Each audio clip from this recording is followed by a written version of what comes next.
In Sicilia sono stati licenziati circa 1300 ex lavoratori LSU addetti al servizio di pulizia nelle scuole.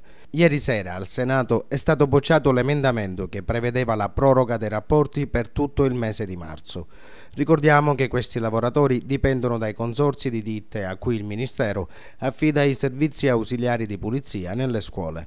Con l'approvazione della legge di stabilità e l'appalto COSIP, le risorse destinate al comparto hanno subito un taglio del 50%. Le lettere di licenziamento erano state inviate dai consorzi nel periodo natalizio. Grazie alle successive proroghe, però, la loro occupazione era stata garantita sino al 28 febbraio. Con la bocciatura dell'emendamento che prevedeva un ulteriore prolungamento dei servizi, dal 1 marzo, dopo 13 anni di precariato, 1300 famiglie siciliane si troveranno senza un posto di lavoro. L'emendamento proposto al Senato prevedeva anche un impiego ridotto del personale con ore di lavoro e stipendi ridotti di circa il 50%. La copertura finanziaria per gli ex LSU ATA è comunque garantita sino a venerdì prossimo. Nella città di Favara sono 47 le persone licenziate. Una delegazione ieri sera, prima della decisione intrapresa a Roma, era venuta nei nostri studi per spiegare le ragioni della loro protesta e chiedere scusa per i disagi causati alle famiglie che per carenze igieniche sono state costrette a non mandare a scuola i propri figli.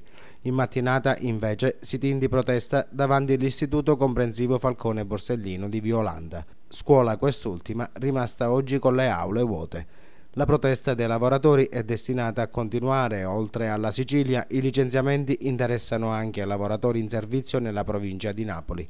L'avvertenza comunque su scala nazionale interessa circa 12.000 persone. Fino a ieri sera alle 9:30 ancora non sapevamo che la proroga da parte del Presidente del Senato Grasso era stata bocciata. Ieri sera abbiamo avuto questa bella notizia che praticamente non abbiamo avuto nemmeno la proroga. La proroga che cosa comporta? Che praticamente dal 1 marzo, come ho ribadito, siamo a casa licenziati dopo 13 anni di lavoro. Messa a disposizione della scuola dei dirigenti scolastici, si può dire alla siciliana, dopo aver arrivato in merda ci siamo ritrovati nella merda totale noi. Chiediamo ora aiuto alle istituzioni, a tutti i politici che ci appoggino per favore. Siamo siciliani, vogliamo essere orgogliosi di essere siciliani, appoggiateci per favore, qua ne vale la salute dei nostri figli. Che cosa dirà oggi a casa? A casa dirò che io ho fatto la mia, ho lottato fino adesso e continuerò a farlo finché non ci sentiranno. Questo dirò. E i miei figli potranno dire mia mamma era presente ed è stata sempre presente alla lotta, ha lottato per noi, perché questa lotta che noi stiamo facendo è per i nostri figli, per il futuro dei nostri figli, che oggi come oggi è incertissimo, no? Incerto. Questo chiediamo. Avete già in programma delle iniziative di protesta? Certo, la lotta non si ferma, fino al giorno 28 praticamente noi siamo finanziariamente coperti, però la protesta non finisce.